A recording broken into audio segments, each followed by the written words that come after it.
খানাকুল থানার অন্তর্গত কেদারপুর গ্রামের সারদা যুবগোষ্ঠী ক্লাব প্রাঙ্গণে অনুষ্ঠিত হলো ফিউচার ফর নেচার ফাউন্ডেশনের পক্ষ থেকে বিনামূল্যে স্থায়ী মেডিকেল ক্যাম্পের স্থাপনা অনুষ্ঠান, যেখানে সহযোগিতায় ছিল ধন্বন্তরী মাল্টি স্পেশালিটি হাসপাতাল, মুন্ডেশ্বরীর শাখা নদী বেষ্টিত সারদা, কাবিলপুর, অমরপুর, কেদারপুর সহ পার্শ্ববর্তী বন্যা কবলিত বিস্তীর্ণ গ্রামাঞ্চলের মানুষজন বিনামূল্যে চিকিৎসা পরিষেবা প্রদান করা হয়। উপস্থিত ছিলেন অভিজ্ঞ স্ত্রীরোগ বিশেষজ্ঞ, শিশুরোগ বিশেষজ্ঞ ও মেডিসিন বিশেষজ্ঞরা।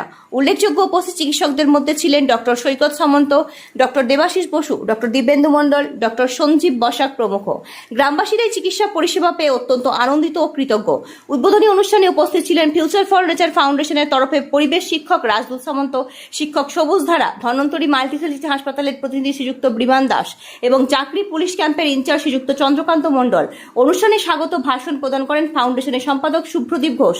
তিনি জানান, এই প্রতিকূল ভৌগোলিক অঞ্চলে চিকিৎসা পরিষেবা পৌঁছাতে বহু সমস্যার সম্মুখীন হচ্ছেন মানুষজন। তাদের অনুরোধে আমরা সারদা যুবগোষ্ঠী সহযোগিতায় ক্লাব প্রাঙ্গণে স্থায়ী ও নিয়মিত মেডিকেল ক্যাম্প স্থাপন করলাম। মাসের বিভিন্ন সময় বিশেষজ্ঞ ডাক্তারদের নিয়ে 13টি গ্রাম ও 5টি পঞ্চায়েতের অন্তর্ভুক্ত প্রায় 45,000 মানুষের জন্য বিনামূল্যে চিকিৎসা পরিষেবা প্রদান করা হবে। তিনি আরও বলেন, সরকারি ও বেসরকারি স্তরে সহযোগিতা পেলে আমরা এই উদ্যোগকে আরও বড় পরিসরে নিয়ে যেতে পারব। প্রোগ্রামের আয়োজক সুমন পাল বলেন, গ্রামের মানুষজনের উৎসাহ চোখে পড়ার মতো বিনামূল্যে পরিষেবা